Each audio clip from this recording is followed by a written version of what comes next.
Welcome to the Deep Dive. Today we're really zeroing in on something core to volleyball attacking, that explosive jump, and specifically how the leg drive, during the approach, how that builds the height and the power.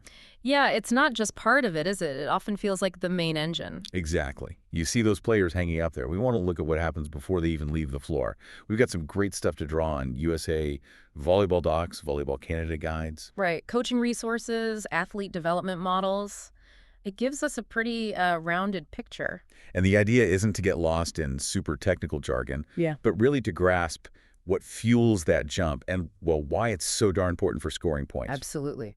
Because when you talk about attacking effectively, especially at higher levels, getting up high is, well, it's critical. So why does that height matter so much? I mean, it seems obvious, but let's break it down. Well, think about the net. Think about the blockers.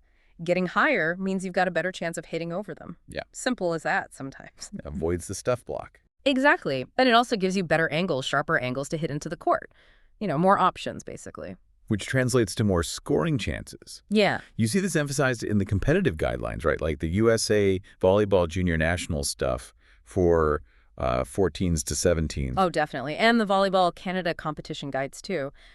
At those levels, every inch of vertical counts. It really separates the hitters. Okay, so it's clear height is key.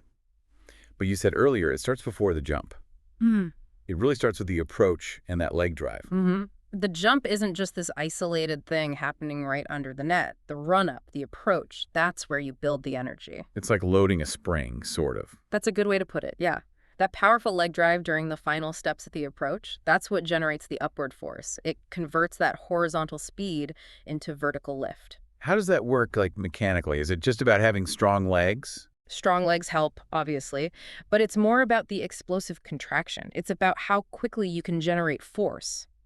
Think about pushing off the ground hard and fast in those last couple of steps. Okay, that drive, that push. Yeah, that vigorous drive initiates the upward momentum. It's a coordination thing, too, timing those muscle contractions just right to maximize the push-off. Which brings us to the coaching side. How do you actually develop that explosive power? Yeah. Our sources, like that big coaching guide for younger athletes, it's most touch on this. They do, and it's really interesting how they approach it, especially for younger players. The emphasis in, say, elementary and high school isn't necessarily on, max lifting. Right, you wouldn't do that. No, it's more about building fundamental movement skills first. Agility, coordination, just learning how to move the body efficiently. Power develops from that foundation. So you're building the base first. I saw mentions of long-term athlete development, the LTAD model in some sources. Does that map onto this? Perfectly, yeah. The LTAD framework talks about different stages. You've got the fundamental stage. Which sounds like what is basic skills, having fun. Exactly. Running, jumping, throwing, catching, building that motor skill library.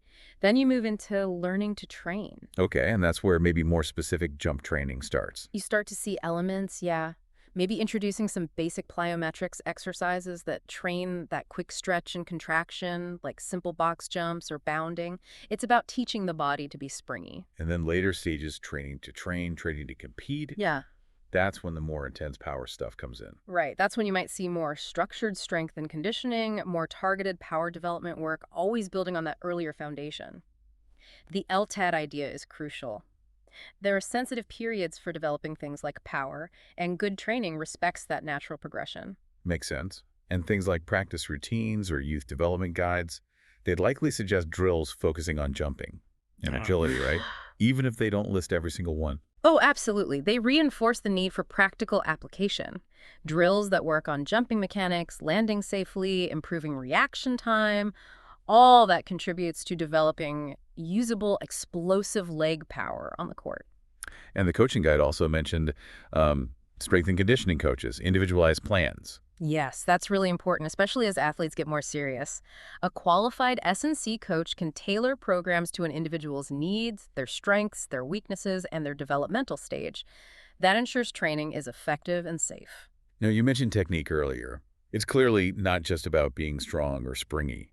How crucial is the actual technique of the leg drive and the jump? Hugely crucial. You can have all the raw power in the world, but if your technique is off, you're leaking energy. You won't get the height you're capable of. So, like, how you take those last steps. Exactly. The timing of the steps. The penultimate step, that second to last one being longer, lowering your center of gravity slightly, and then that final plant step, Right. converting that forward momentum upwards. Right. The plant. Yeah, planting strongly, often with both feet, using the ground reaction force. And it all has to be synchronized. The steps, the plant, the arm swing starting. The arm swing, too. We haven't talked much about that. We're focusing on legs, but yeah, the arm swing is definitely part of the kinetic chain. It adds momentum, but the foundation, the initial thrust, comes from that powerful leg drive synchronized with the right footwork.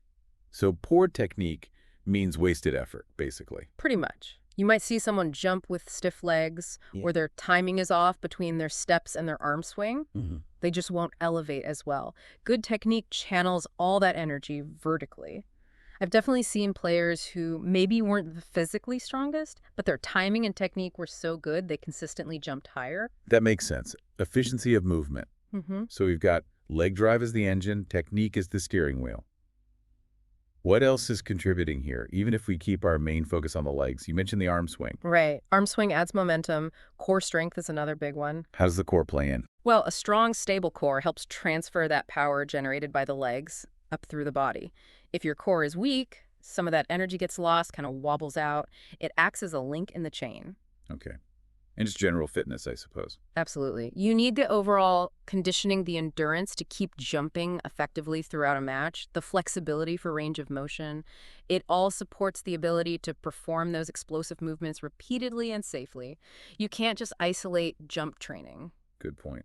And speaking of safety, developing this kind of explosiveness, especially with jumping, there have to be risks if it's not done right. Oh, for sure. And the coaching guides are pretty clear on this. You can't just throw athletes into high-intensity plyometrics without preparation. What are the keys to doing it safely?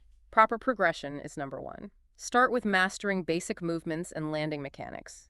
Build strength gradually. Then introduce lower-level plyometrics and slowly increase the intensity and complexity. Technique again, I bet. Always technique. Emphasizing correct form from day one minimizes stress on joints, especially for younger athletes whose bodies are still developing. Bad habits learned early are hard to break and can lead to injuries down the line, knees, ankles, even backs. Right. Makes total sense. Yeah. Okay, so let's try and wrap this up. The big takeaway from this deep dive seems clear.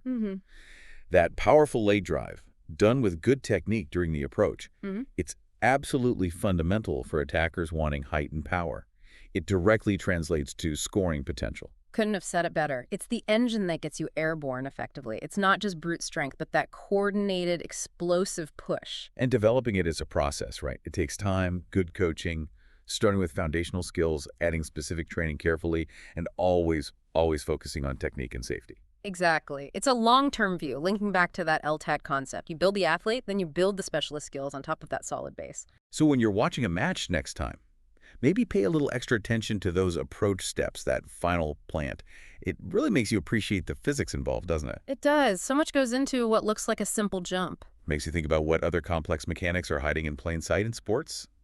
Maybe something for another deep dive, arm swing, blocking footwork. Who knows? Lots to explore. Definitely. Well, that's all the time we have for today. Thanks for taking the deep dive with us.